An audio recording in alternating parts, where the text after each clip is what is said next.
Bismillahirrahmanirrahim. Iyaka na'budu wa iyaka nasta'in. Secretary General OIC Hussain Brahim Taha, Foreign Minister, Kingdom of Saudi Arabia, Prince Faisal bin Farhan Al Saud, Honorable Foreign Minister of China, Wang Yi, Royal Highnesses, Honorable Foreign Ministers, Excellencies, ladies and gentlemen. First of all, let me welcome you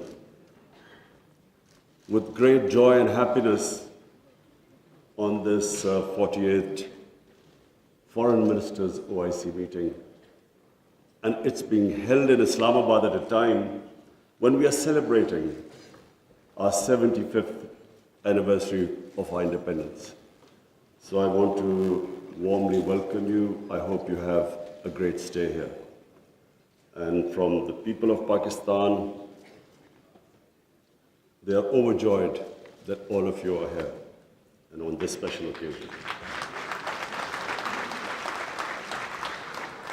Today I want to especially congratulate our OIC members because of a landmark resolution passed in the United Nations declaring 15th March as a day to combat Islamophobia.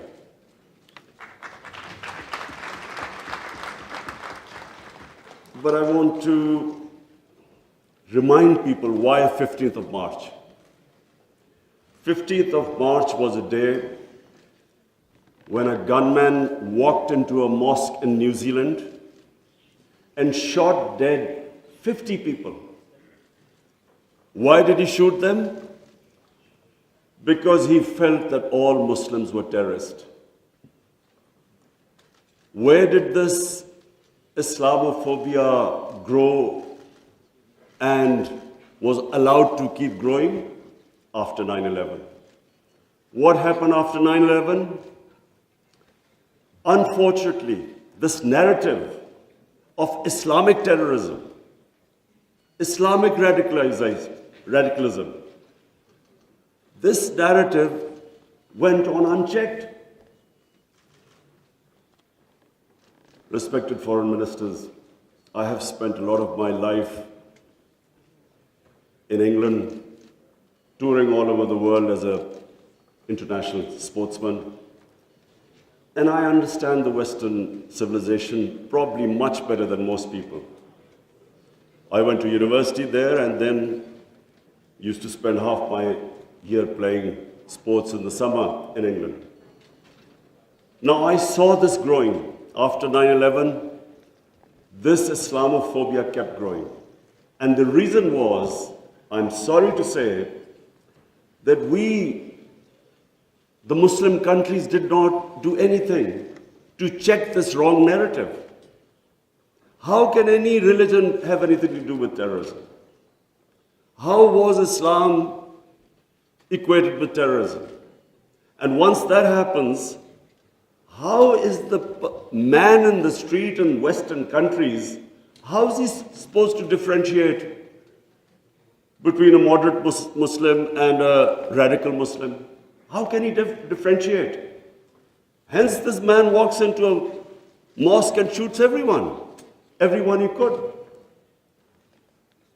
Unfortunately, what should have been done and wasn't,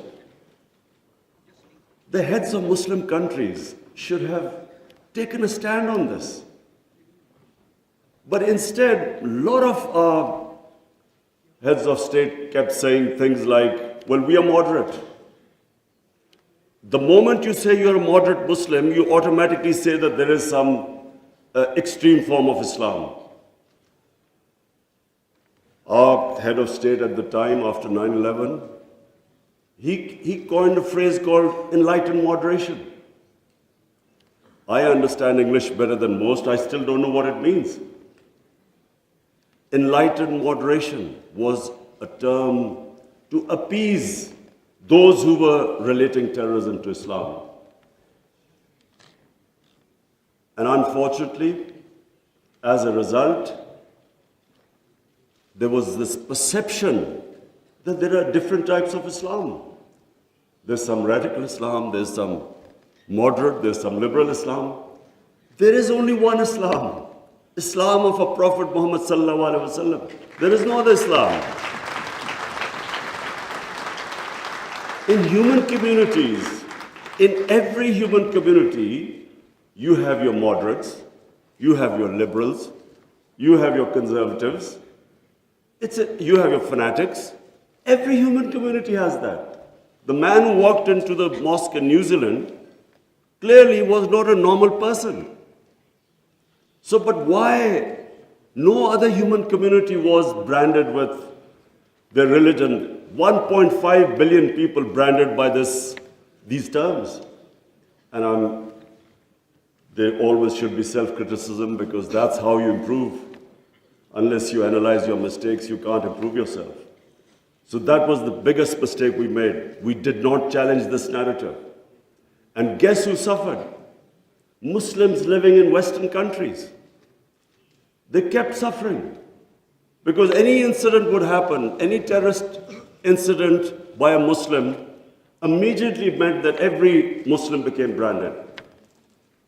When 9/11 happened, I still remember, people were petrified in Pakistan that I hope there was no Pakistani involved. How could how could whole community be responsible for some fanatical deed by some extremists? So therefore, this was it was one of the worst periods for Muslims living in non-Muslim countries. And then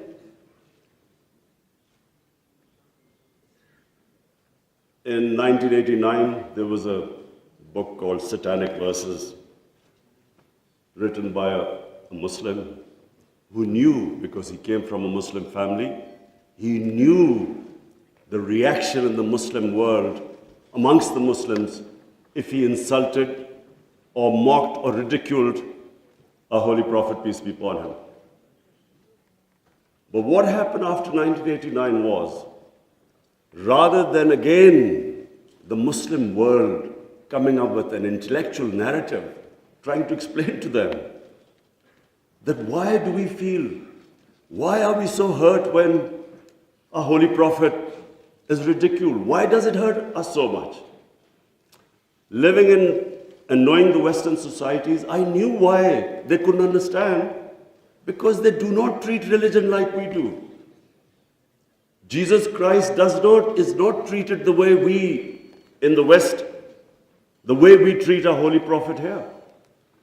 So they couldn't understand what was going on. Why were there demonstrations? Why were there death threats to Salman Rushdie? So they kept thinking that the Muslims do not allow freedom of expression. So Muslim world is intolerant. It doesn't allow freedom of expression. They were able to vilify our religion. And yet there was no coherent response from the Muslim world. And therefore, we kept into the cycle. Every few years, there would be some cartoons, insulting cartoons against our Prophet. Every few years, there would be something insulting him. We would respond. There would be some act of extremists. They would not respond. So this Islamophobia, this cycle, kept getting worse. And poor Muslims living in Western societies kept suffering. So that's why I'm really pleased that for the first time it has been acknowledged that Islamophobia is a reality and something needs to be done about it.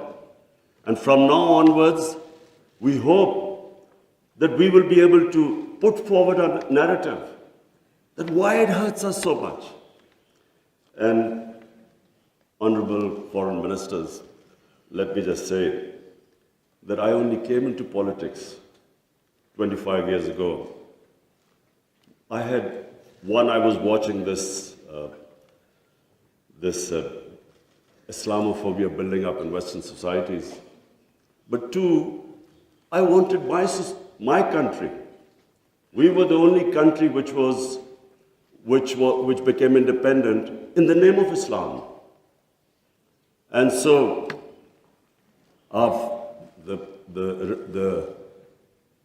the objective resolution of our founding fathers was to make an Islamic welfare state based on the state of Medina. So I came into politics 25 years ago because that was my goal. And just in this August gathering, let me just say, in the history of mankind, there was never a more just and humane state. Unfortunately, our children don't know about it. Even we in Muslim countries don't know that the modern state our Prophet created.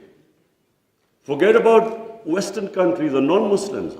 How would they know about it when we ourselves don't understand that he created a state which laid the foundation of one of the greatest civilizations in human history for the next few hundred years.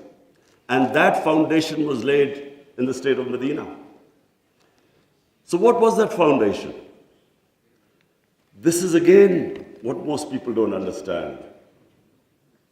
And I'm glad that Foreign Minister Wang Yi is here, because I want people to understand what was it that caused this great revolution, one of the greatest revolutions of all times.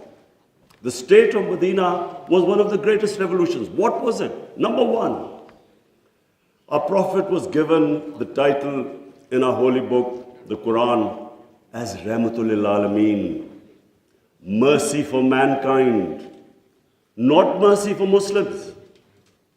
He came as a mercy for mankind. He came to unite mankind, not divide mankind.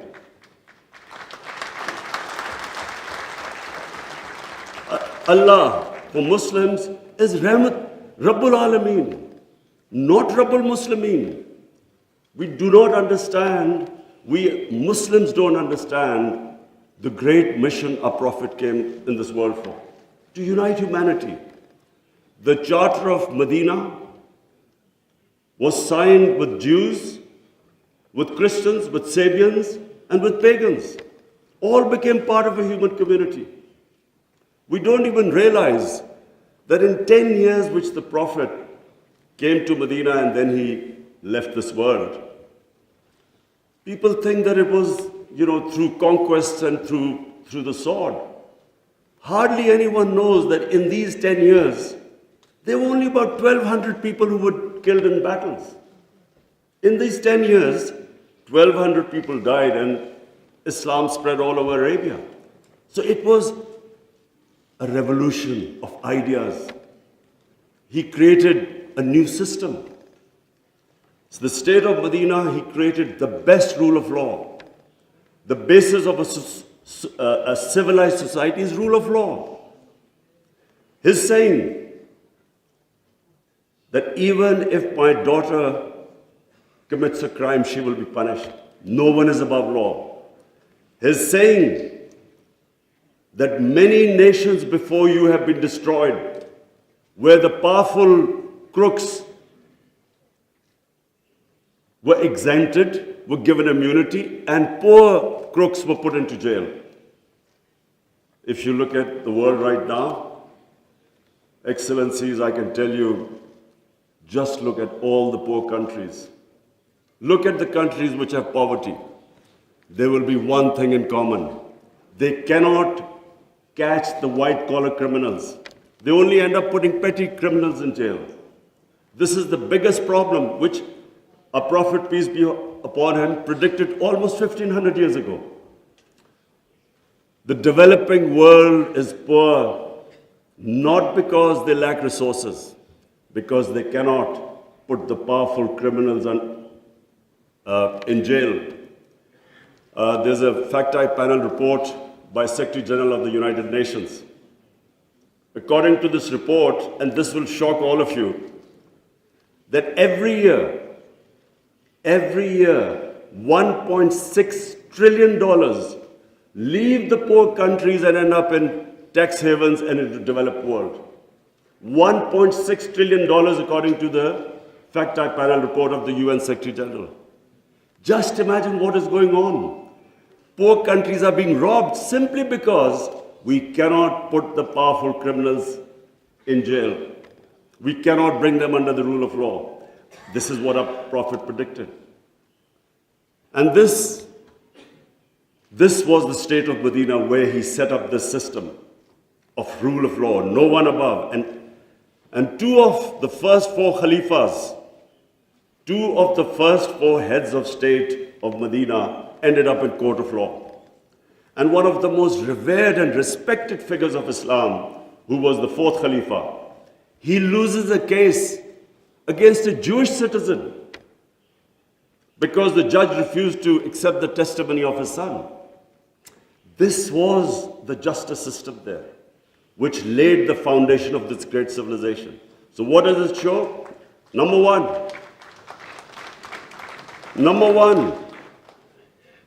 that minorities were equal citizens. They were equal citizens in front of law. There was no discrimination. Secondly, it shows that a common citizen could win a case against the head of state. No one was above law. This is 600 years before the Magna Carta was signed in England, which was the beginning of the democratic struggle of Britain. And it took them years before they could actually bring their head of state under the rule of law. This is what happened in the state of Medina. It was ahead of its time. And then it was the first welfare state in the history of mankind. Compassion, humanity. It was a state which took care of its weak, its orphans, its widows, its poor people. It was the first time pensions were introduced in the state of Medina. They took care of the old people. A compassionate state. A state where they wanted to please the Almighty. How do you please the Almighty Allah? By looking after His human beings, especially the weak. This is what happened in the state of Medina. And today, I feel sad whenever I go to Scandinavia. I see what a welfare state should be in all over the Muslim world. Look at humanity there. Look at the way they look after the weak. In fact, sometimes I'm sad because they look after the animals better than some of us look after our human beings. And remember, He's Rahmatullah Alameen, so whoever listened to His message, whichever human community will prosper. It doesn't matter because for all humanity, He brought the message of mercy.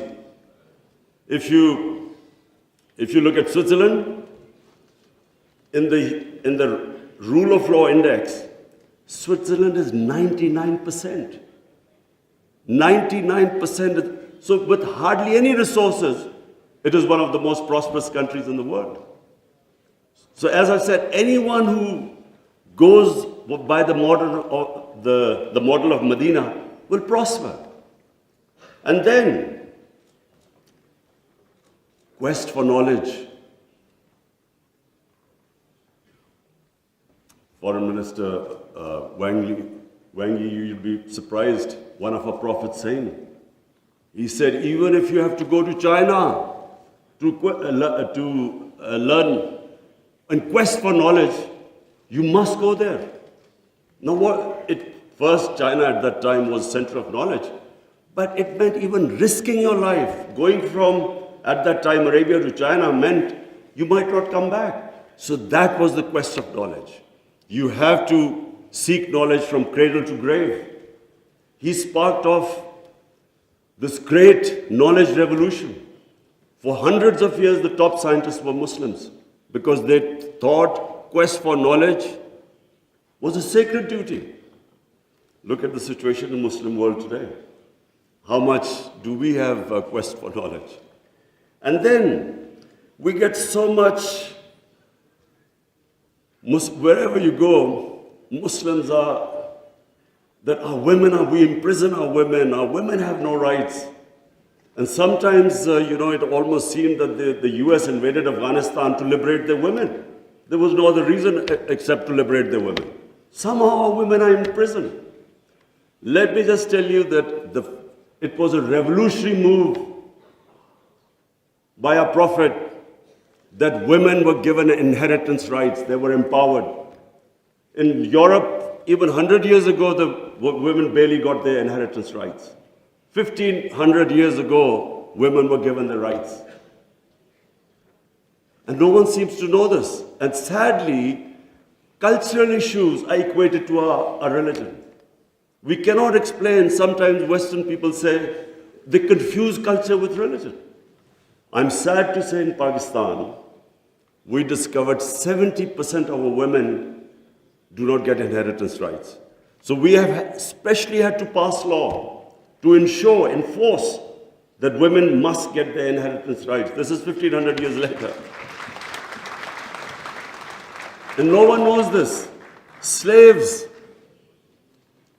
honorable foreign ministers, nowhere in human history has this happened. That slaves became kings.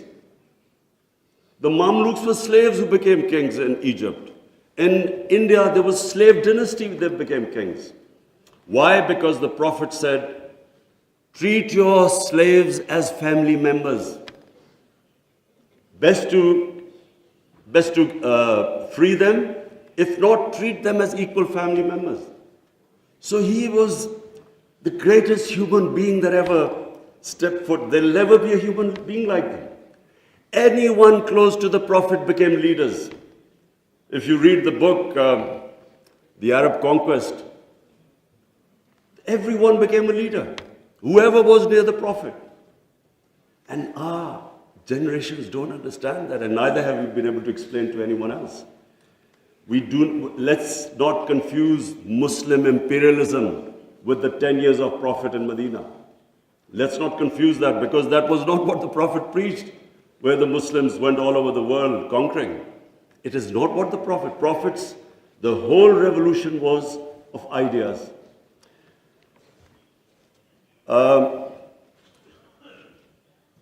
Honorable foreign ministers, one of the ideas of OIC is to protect Islamic values. So now I will say something which is completely different. I believe that Islamic values never have been so much under threat as they are right now. And I bring this to this August assembly because when I became the Prime Minister, I asked the police chief, asked him what the crime chart. I was amazed to note that sex crime, child abuse and rape is the fastest growing crime in this country. So we did further investigation. We discovered that the mobile phone, the sort of pornographic material available on the mobile phone to children, this has never happened in human history. So the material available is causing havoc in our society without us knowing. Parents don't know what's happening when the child goes into his room or something. They don't know what he's watching on his mobile phone. It is very important that this August forum, we should plan how to combat this, because it is already having a huge impact. We have a rise in divorces. We all know that the more vulgarity, the more a society gets permissive, it has a direct impact on the family system. One of the most important things about Islam is that our religion protects the family system. We have values like we respect parents. We have respect for our teachers. But the culture that is coming through, social media, we really need to think carefully, how are we going to protect our generations?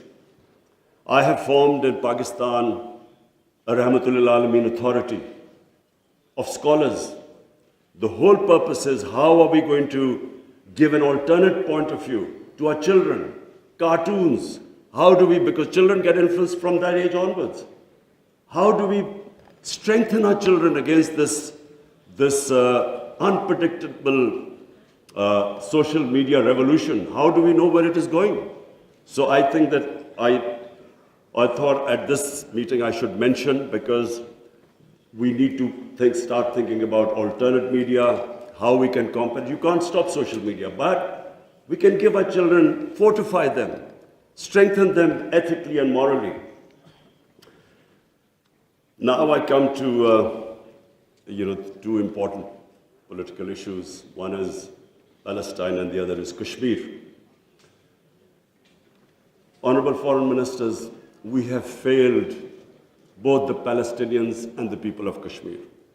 I'm sad to say that we have been able to make no impact at all. They don't take us seriously. We are a divided house, and those powers know it.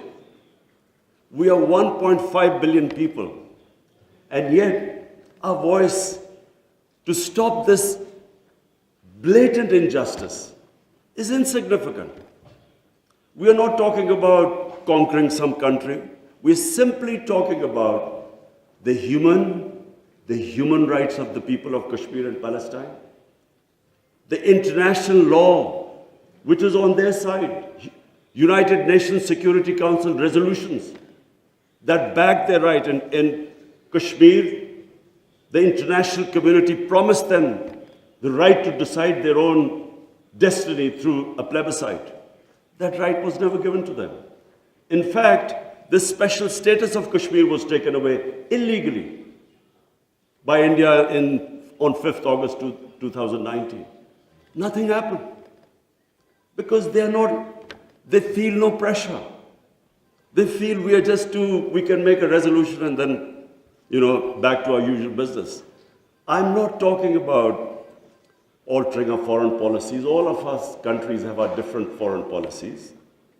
But on core issues, I am asking the OIC that unless we have a united front, we will keep these abuses will happen.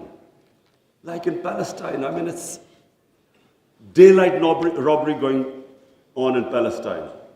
The only hope I have is now because of social media, first time in Western countries, there's awareness of what's going on to the poor Palestinians. That is so far much more than the OIC. It's the mobile phone and the spread of information of the injustices being done to the Palestinians. That is the best, at the moment, the best way to protect them, not us. In Kashmir, it's a war crime, according to the 4th Geneva Convention, to change the demography of an occupied land. India is changing the demography of Kashmir by making the Muslims from a majority to a minority, by bringing in settlers from outside. This is a war crime. Yet no one has pushed about it. Neither India has pushed nor Israel, because they think we are ineffective. So, Honorable Foreign Ministers, let me just say that the way the world is headed, I'm afraid it's headed the wrong way. There's a Cold War almost started. There is a chance of world being divided into blocks.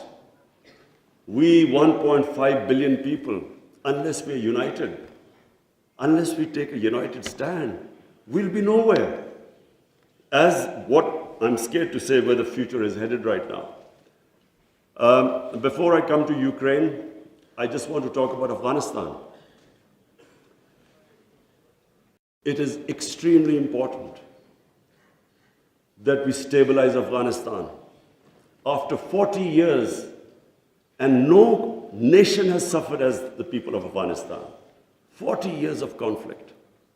Finally, there is no conflict going on. The only danger now to Afghanistan is that through the sanctions and non-recognition, they might end up having a humanitarian crisis. Already the people are falling below the poverty line. Already there's a brain drain going on. So it's extremely important that we help the people of Afghanistan.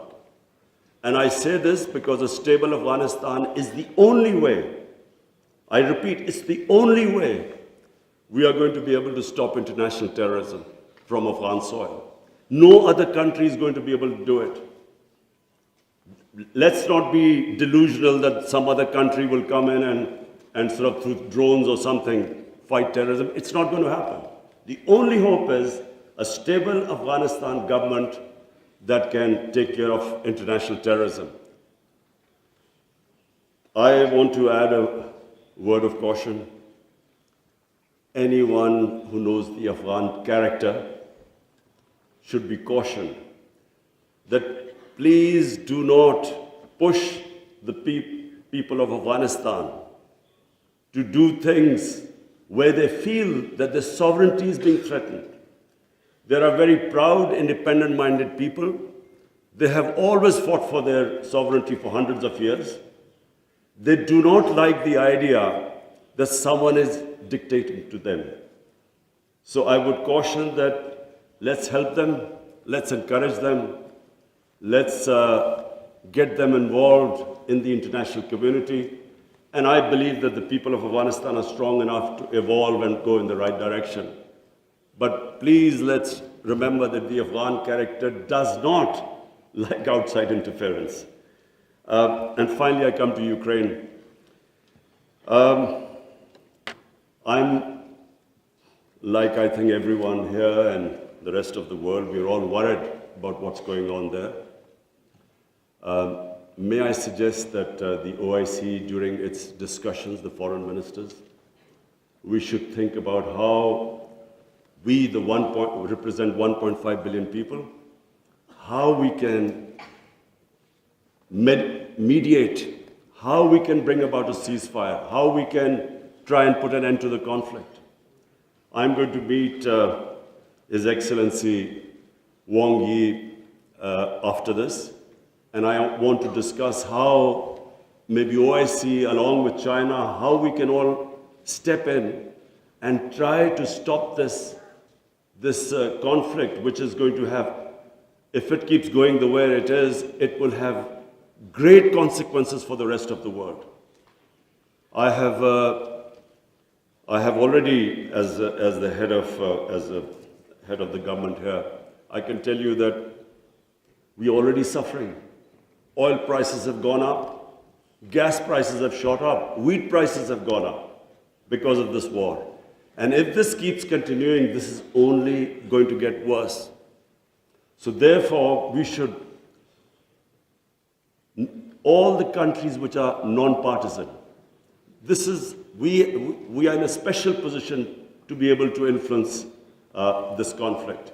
So as I said, I would want the foreign minister, Shah Mahmood Qureshi, please discuss with the other foreign ministers, and I will discuss with His Excellency, the Chinese foreign minister, how we can all, as a bloc, OIC and China, how we can influence the events in Ukraine and stop this and have some ceasefire and resolve this conflict.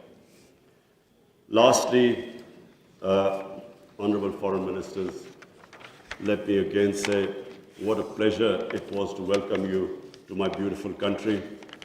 I want to end by saying, again, I repeat, that the world is moving in a direction which is sadly worrisome for all of us.